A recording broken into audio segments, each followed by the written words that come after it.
გამარჯობა მეგობრებო, მოგესალმებით. დღეს ესე იგი გერმანულში ჩვენ უნდა ვისწავლოთ პირის ნაცვალსახელები დატივში. მოდით სანამ ახლა დატივში ვისწავლით ჩვენ პირის ნაცვალსახელებს, მანამდე გავიხსენოთ პირის ნაცვალსახელები ნომინატივში. ნომინატივი რა არის? ნომინატივი ეს არის იგივე სახელობითი ბრუნვა, ანუ ეს არის წინადადების სუბიექტი და მოდით ახლა გავიხსენოთ პირის ნაცვალსახელები ნომინატივში.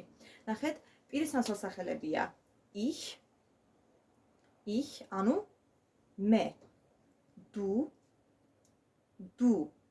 შენ და ის. ის როგორ იქნება გერმანულად? ეგ იქნება er, sie, es. Er არის მამრობითი სქესი, sie არის მდედრობითი სქესი, es არის საშუალო სქესი. ჩვენ გერმანულად არის wir. Wir ჩვენ, თქვენ, ოღონდ მრავლობითში რა თქმა უნდა, რადგან გერმანულში გვაქვს ორი თქვენ, ერთი არის მრავლობითი და მეორე არის თავაზიანი ფორმა. ესე იგი, მრავლობითში ეს იქნება ihr, ისინი გერმანულად არის sie და ასევე თავაზიანი ფორმა თქვენ, ესეც გერმანულად არის sie. ესე იგი, პირის ნაცვალსახელებია ნომინატივში ich, du, er, sie, es, wir, ihr, sie. კარგით, ეს იყო ნომინატივში, მაგრამ დღეს ჩვენ ვსწავლოთ პირის ნაცვალსახელებს დატივში. მაგრამ პირველ რიგში მოდით ვისწავლოთ თუ რა არის დატივი. დატივი ეს არის წინადადების ირიბი ობიექტი. დატივი არის წინადადების ირიბი ობიექტი. პირის ნაცვალსახელებია დატივში, რასაც ახლა თქვენ ეკრანზე ხედავთ. ეს არის მია, უკაცრავად, ეს არის მია, რომელიც თარგმნება როგორც მე. მია, მე, დია, შენ, მას იქნება იმ, ია. იმ არის მამრობითი და საშუალო სქესი. იმ არის მამრობითი და საშუალო სქესი. ია არის მდედრობითი სქესი. მას გერმანულად არის იმ ან ია. იმ არის საშუალო სქესი, ასევე მამრობითი სქესი და ია არის მდედრობითი სქესი. ჩვენ დატივში იქნება uns, თქვენ მრავლობითში იქნება euch, მათ იქნება ihnen და თავაზიანი თქვენ ესეც იქნება ihnen. ესე იგი, პირის ნაცვალსახელებია დატივში.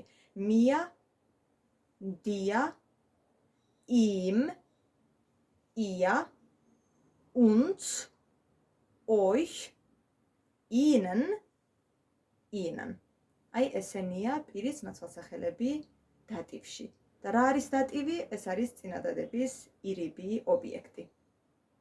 ახლა მოდით ვისწავლოთ რამდენიმე ზმნა, რომლებთანაც გამოიყენება დატივი. ანუ რომლებთანაც აი წეღან რა პირის ნაცვალსახელებიც ვისწავლეთ, ეს პირის ნაცვალსახელები გამოიყენება. პირველი ჩვენი ზმნა ეს არის gefallen, gefällt, რომელიც ქართულად თარგმნება როგორც მოწონება. gefallen არის მოწონება. ახლა ვისწავლეთ რა შემთხვევაში უნდა გამოვიყენოთ gefallen, რა შემთხვევაში უნდა გამოვიყენოთ gefällt. უბრალოდ დაიმახსოვრეთ, რომ ამ ზმნასთან გამოიყენება დატივი.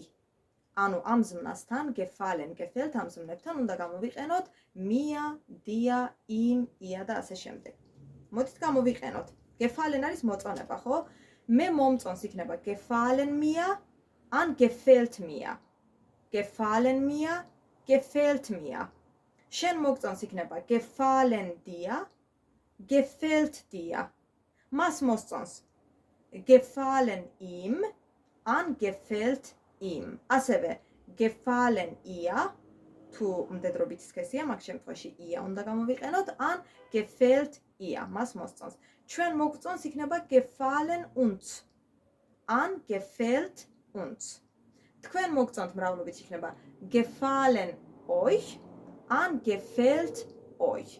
მათ მოსწონთ იქნება gefallen ihnen, gefällt ihnen. და თავაზიანი თქვენ მოგწონთ ესეც იქნება gefallen ihnen, gefällt ihnen. ესე იგი, gefallen mir, gefällt mir ორივე ქართულად თარგმნი როგორც მე მომწონს. მე მომწონს gefallen mir, gefällt mir. ახლა რა შემთხვევაში უნდა გამოვიყენოთ gefallen, ანუ ზმნა უნდა იყოს gefallen და რა შემთხვევაში ზმნა უნდა იყოს gefällt. ნახეთ, ზმნა არის დამოკიდებული არსებით სახელზე ამ შემთხვევაში. ანუ ობიექტზეა დამოკიდებული. მაგალითად, მოდით ავიღოთ die Hose. Die Hose არის შარვალი. Die Hose არის შარვალი და ეს არსებითი სახელი არის მხოლობით რიცხვში, ხომ? Die Hose შარვალი არის მხოლობით რიცხვში.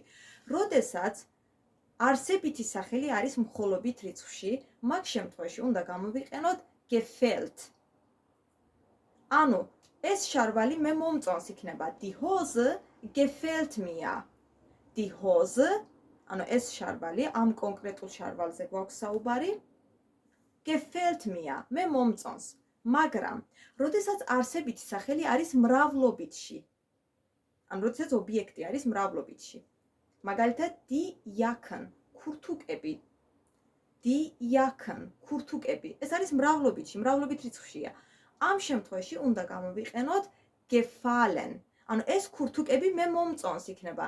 Die Jacken gefallen mir. Die Jacken gefallen mir.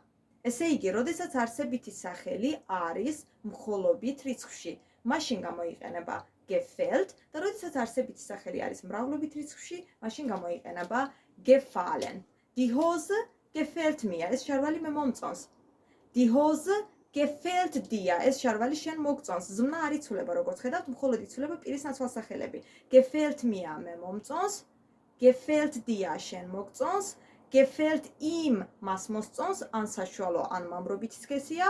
gefällt ihr მას მოსწონს, მდედრობითი სქესია. gefällt uns ჩვენ მოგწონს, ან როგორც ხედავთ, ზმნა არ იცვლება. ზმნა არ იცვლება. ზმნა მხოლოდ იმ შემთხვევაში იცვლება, იმ შემთხვევაში გახდება gefallen, თუ არსებითი სახელი არის მრავლობით რიცხვში. მაგალითად, die Jacken, ქურთუკები. ერთ ქურთუკზე არ არის საუბარი აქ. ქურთუკები, მრავლობითში არსებითი სახელი. მაგ შემთხვევაში უნდა გამოვიყენოთ gefallen. Die Jacken gefallen mir. ანუ ეს ქურთუკები მე მომწონს. ან ეს ქურთუკები მას მოსწონს იქნება. Die Jacken gefallen ihm, ან die Jacken gefallen ihr. ანუ მას მოსწონს. კითხვითში. gefällt dir die Hose? ანუ მოგწონს ეს შარვალი. gefällt dir მოგწონს die Hose ეს შარვალი. ზმნა გვაქვს გამოყენებული gefällt, რადგან die Hose, ანუ არსებითი სახელი die Hose შარვალი არის მხოლობით რიცხვში. ასევე gefallen dir die Jacken, ანუ მოგწონს ეს ქურთუკები. ამ შემთხვევაში ზმნა გვაქვს gefallen გამოყენებული, რადგან die Jacken, ანუ ქურთუკები არის მრავლობით რიცხვში. ასევე როგორ მოგწონს? როგორ მოგწონს გერმანულად არის wie gefällt dir? ან wie gefallen dir? მაგალითად, wie gefällt dir das Hemd? როგორ მოგწონს ეს პერანგი? Hemd არის პერანგი. მხოლობით რიცხვშია. ამიტომაც ზმნა gefällt გვაქვს გამოყენებული. Wie gefallen dir die Schuhe? ანუ როგორ მოგწონს ეს ფეხსაცმელები? Die Schuhe. Schuhe ფეხსაცმელები არის მრავლობითში. ამიტომაც ზმნა gefallen გვაქვს გამოყენებული. დაიმახსოვრეთ, ესე იგი, როგორ მოგწონს გერმანულად არის wie gefällt dir ან wie gefallen dir. როგორ მოგწონს. და უარყოფითში არ მომწონს იქნება gefällt mir nicht ან gefallen mir nicht. არ მომწონს. მაგალითად, das Hemd gefällt mir nicht. ანუ ეს პერანგი მე არ მომწონს. das Hemd ამ შემთხვევაში არის მხოლობით რიცხვში, გამოვიყენეთ gefällt. ასევე die Schuhe gefallen mir nicht. ანუ ეს ფეხსაცმელები მე არ მომწონს. ესე იგი, არ მომწონს ამ შემთხვევაში უნდა გამოვიყენოთ უკვე nicht იქნება gefällt mir nicht. არ მომწონს ან gefallen mir nicht.